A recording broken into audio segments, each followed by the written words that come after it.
Okay, a little update. Frame is stripped. This is on my 76 Impala. You're like, 76? What the hell are you doing taking the frame horns off? Well, I'm going to hard nose this. And why waste a perfectly good set of fresh horns when what I'll do is take a pair that are trashed already, because I got to cut them down to match the bumper, which they stick out quite a bit, so don't want to trash a good set. It's a little information here. 71 through 76 frames, except for the back. The front are much different. In fact, this hole right here that's still in it, this would have been for installing the 71 to 72 bumpers. This is so you could access the bolt hole. There's no bolt hole there. There's also another one up here. Well, because this is welded there, they don't cut that hole out, but I still cut that one out for some reason. Still cut this one out for some reason from at the factory. You know, just grind that, weld it up. All the seams are getting welded anyways.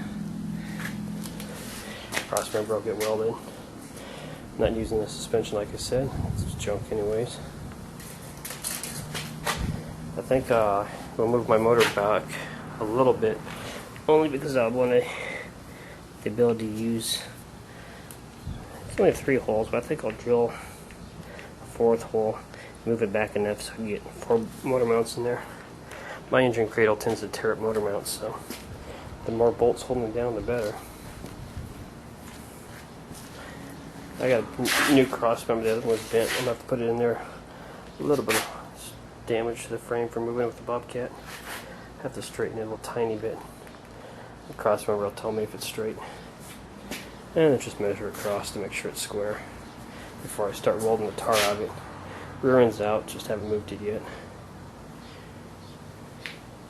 I have already gone and notched the rear frame. I believe in notching it before you weld it. Hey, go ahead and just cut through a weld. I've also cut the bracket down. Remove the bolt.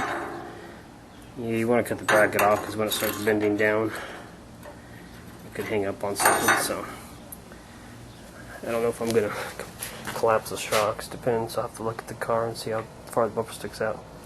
It don't really matter on the back. You want it to go up anyway, so a little more leverage ain't going to hurt. Already cut that. I just got to move it back and weld it here so it doesn't get hung up. Other than that, I need to invest in a good wire brush for my grinder and just start cleaning and grinding the whole frame so I can weld all the seams up. And it's going to be quite a bit of work, so quite a while before you see a update video on that, so see ya.